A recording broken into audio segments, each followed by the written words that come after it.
Hello guys and welcome to another status report highlight, this time for the 14th of April 2015. And this time again just a couple of quick updates from producer Brian Hicks, so let's get started.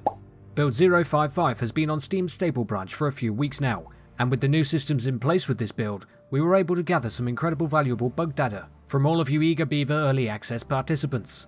That said, and before we get into details on this week and the plan moving forward, a few words need to be mentioned. Much like the warnings placed on the DayZ store page and the DayZ launch screen, as well as the stickies on the DayZ Steam forums, the early access program provides you with the development builds of the project, not access to a feature or functionally complete game. As this year progresses, more and more parts of the Infusion engine and its accompanying technology will be merged into the main branch. This means things will break, sometimes things will break hard. We utilize the experimental branch to flesh out any catastrophic game-breaking issues, think client crashes, server freezes, high repro progression loss, and so on. And at the end of the month, the most stable development builds gets pushed to Steam for all of you to poke, experiment, and have fun with. Testing is done in 3 tiers, each tier scaling up in load and volume.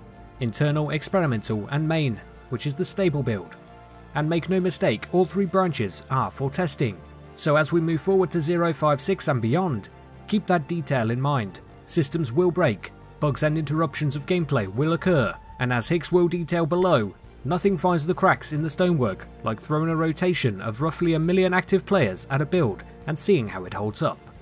Through extensive monitoring of both private chat and public hive servers on 055, the team were able to identify 2 key bugs in the new loot and economy systems that did not appear in proper detail on experimental branch.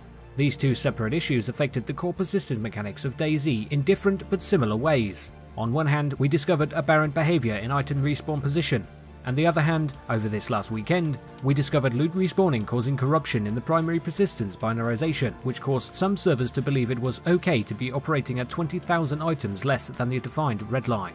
These 2 bugs are the primary focus of the members of the gameplay programming team responsible for the loot economy and player progression, and will be included in 056 update, scheduled for early May. In an effort to mitigate the issue in the meantime, during the Wednesday maintenance period this week, we will be switching servers over to the legacy placeholder loot spawn system.